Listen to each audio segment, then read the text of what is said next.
Good day, everyone, especially to our professor in EDMA 512, Practicum in Educational Management, Dr. Luzminda G. Machete, and to my co-masterants. Good day, everyone. By the way, I am RHINA BERNAS from Tapon, Ubay, Bohol, and I am currently connected at Pedro Bernales National High School, Ubay 1 District. And for today, I will be your reporter on the topic Planning for Change, specifically concept and objectives of plan change process. I know we are very familiar with the word change because it is sometimes a debatable topic, no? Like, nanong nagbago siya? Nanong nikalit siya kausab? Why did he or she changed? But regardless of the kind of change nga nasa itong unang-huna karon, I am pretty sure that all of you will agree with me on the greatest paradox of life, that the only constant in this world is change. Mao gyud ni. Magdepende lang unsa nga pagbago ang atong gihandom. And so, to have a clearer view of what we are going to tackle this time, may I present to you the objectives for this lesson. Okay, yan. First is to describe the concepts plan change process. Part of this is to define unsa na si change process o unsa sad ng planned nga change process di ay. Second, to determine the objectives of planned change process. Next is to differentiate the change process models or theories. So as I had my research, so naitulo ka theories nga akong na-discover. So another is to value the importance of planned change processes. And with that, I guess we are set to begin. Planned change process. Usahay ang kausaban di ay or ang change sa usa ka organization or institution just happens due to some incident or some necessity. For example, if someone smoke in an office, nanigarilyo, the management can simply post no smoking in the area, and thus change has been initiated, right? As well as in the school setting, a teacher can simply say no vandalism if he or she observed students nga nagugahugaw sa mga wall. Very familiar, no? But there are changes that require careful planning, intentional focus, and goal-oriented changes. And this change is what we call the planned change. So according to the definition of Cummings in the year 2000, planned change or developmental change is undertaken to improve the current way of operating. I would like to highlight the term to improve, which means this change is for the betterment. It is a calculated change initiated to achieve a certain desirable output or performance and to make the organization more responsive to internal and external demands. In addition, this type of change is not threatening because it looks the future state of an organization. And since this is a planned change, it needs to follow a certain process. Kung planado gani siya may kumasterand, dapat naagid na yung proseso. Dili si proseso, no? Dito. Moving on, plan change process has twofold objectives, which I think are future-oriented objectives. First is seeks to improve the ability of the organization to adapt changes in its environment, to adapt new trends, to modernization, especially sa pagpadagan sa mga organization. For this needs a step forward every day to adapt the new demands and new ways, di ba? Second, it seeks to change employee behavior or employees' behavior. Why is that? This simply means for the continuous personal and professional growth of employees. Mabito na, di ba, before, di ta tiga pilog seminar, but na-change na, especially karon nga natin daghang seminar. So that is one way for us to develop our personal and our professional growth. So once the need for change and the targets for change have been identified, there must be, of course, a systematic approach to deal with the transition or for the transformation. So to cater the change management, these models might be very helpful for us. So, Monisha, these three models or theories of plan change process from Lewin's change model, action research model, and positive model. They served as the frameworks or activities that must be taken place to initiate and carry out the successful organizational change. Ato na silang ilailahon kani silang tulo kung para asa ba di sila if they differ unsa may mga initiative nga makatabang sa atong change nga gihisgutan. Ug atong unahon, of course, si Lewin's change model. So according to my research, one of the earliest models of plan change was provided by Kurt Lewins. K-U-R-T Lewins. So this model was taken from his name. Lewin's model provides a general framework for understanding organizational change. Nagsuggest sad siya nga kinahanglan tan-awon nato ang mga kabaguhan isip usa ka multi-stage nga proseso. Ug mao ni ang iyang gisuggest nga 3 steps: unfreezing, change, and rephrasing. So first is unfreezing. This usually involve reducing those forces maintaining the organization's behavior as its present level. Kay kasagaran sa usa ka organization, we get to use to our culture like lisod tagtangon or lisod wadon because we get used to our comfort zone. Nga usahay wala ta nakabantay nga we are stuck. We follow practices nga maoy nakapastuck nato. Mao ni ani nga stage, mao ni siya wake up call to unfreeze sa atong pagka-stuck. Second, sa dihang nahingmata na ta, we need to move. Mubangon ta. We need to shift the behavior of the organization, department, or individual to a new level.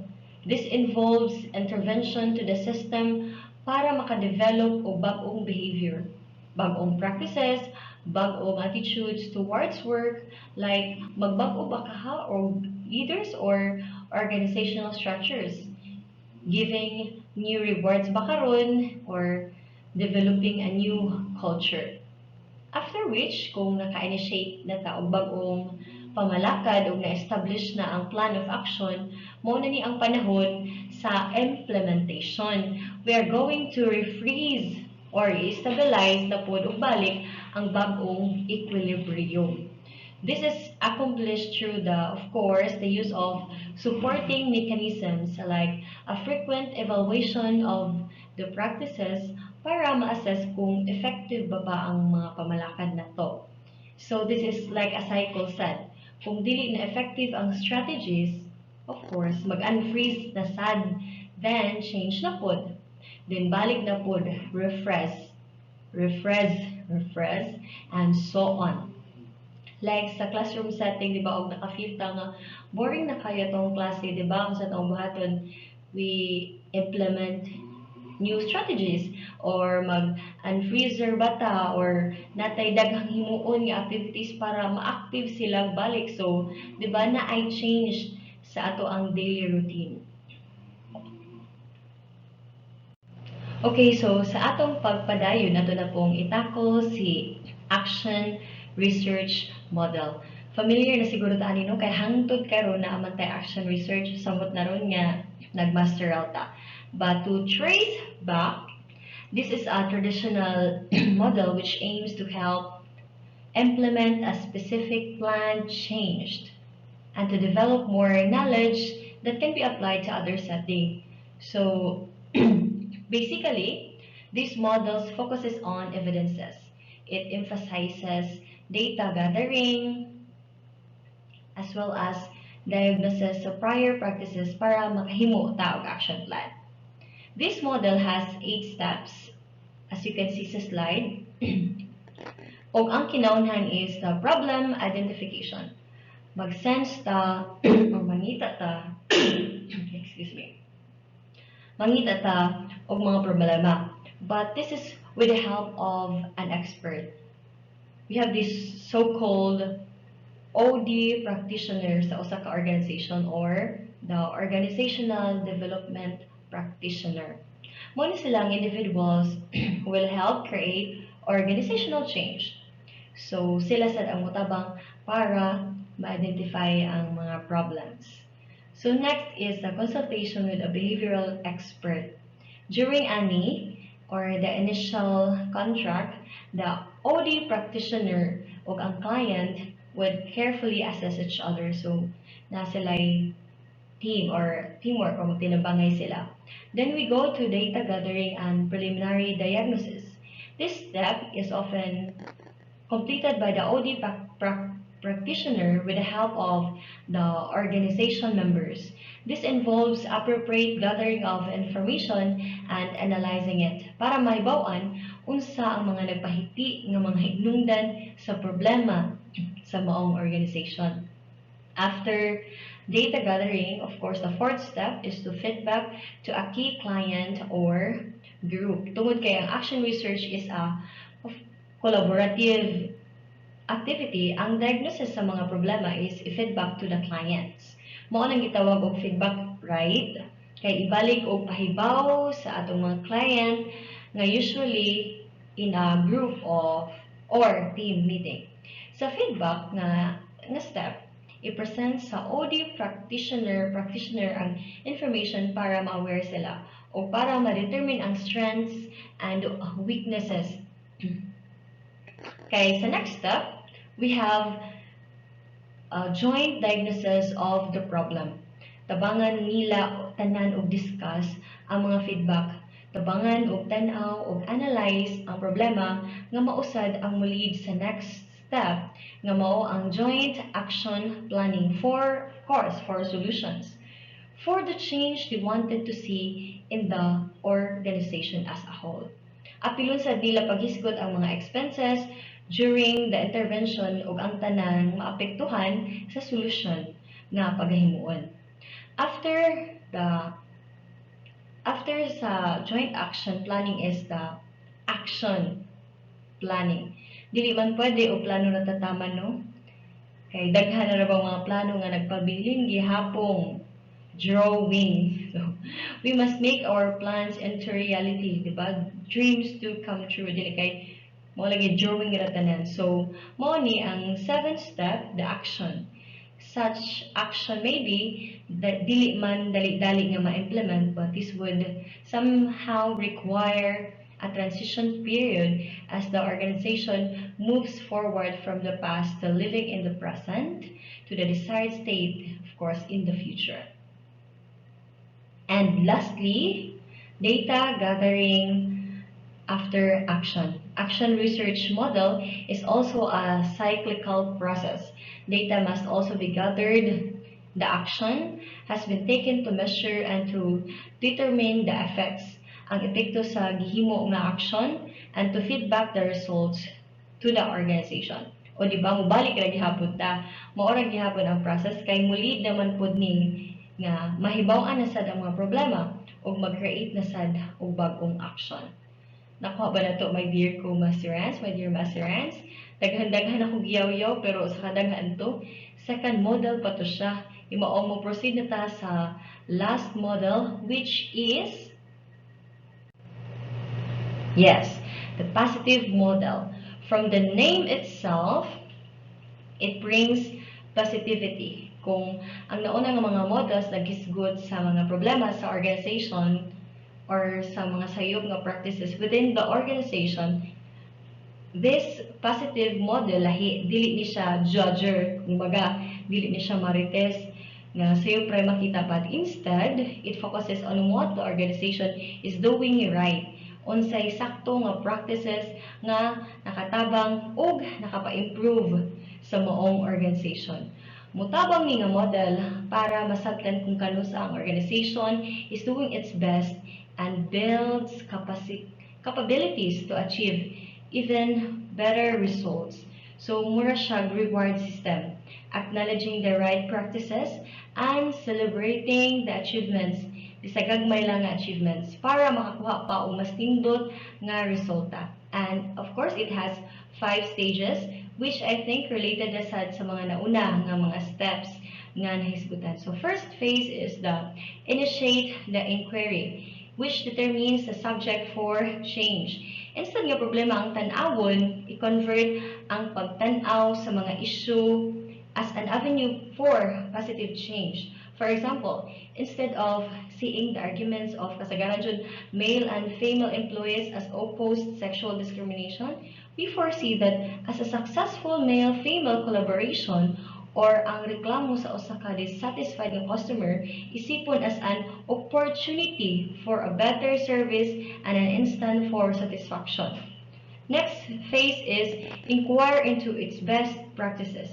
This is where the gathering of information about the best of what is in the organization. For instance, kung makahisgot og organizational innovation, like pwede sila magama or mag-conduct og interview aron makakollect sila sa mga stories og new ideas aron ma-develop og i-apply sa organization or survey baka karon.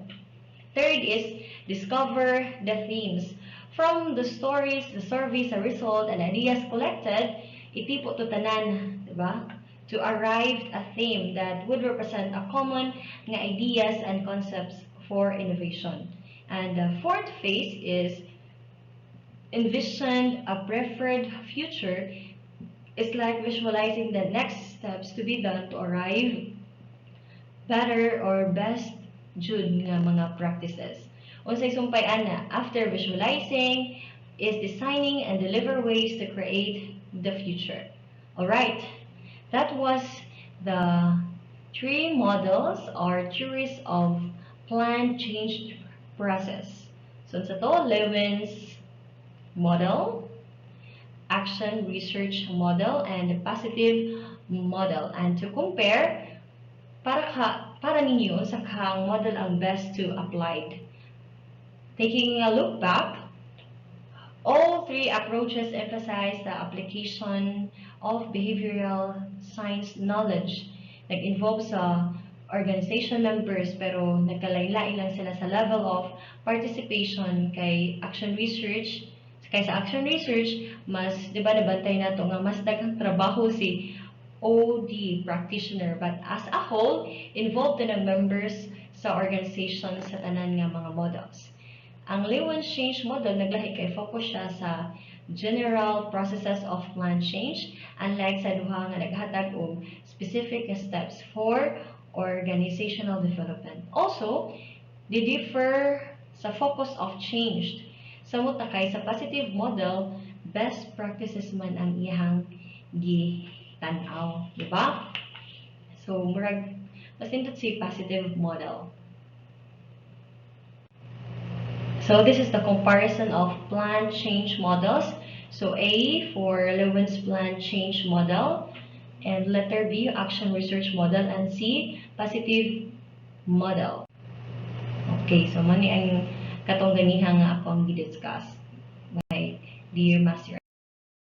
And so I have here points to ponder. Culture does not change because we desire to change it. Culture changes when the organization is transformed. The culture reflects the realities of people working together every day. It is by Francis Hesselbein. Yes. No? Dapat yun ay usahay. Sometimes, kung dili na mao ang atong culture, need to change it. So here are my references, and I guess mao to siya tanan ako ang topic. Thank you so much for listening. God bless my co-masterants, ma'am. And this has been RHINA BERNAS, your partner for today. Thank you po.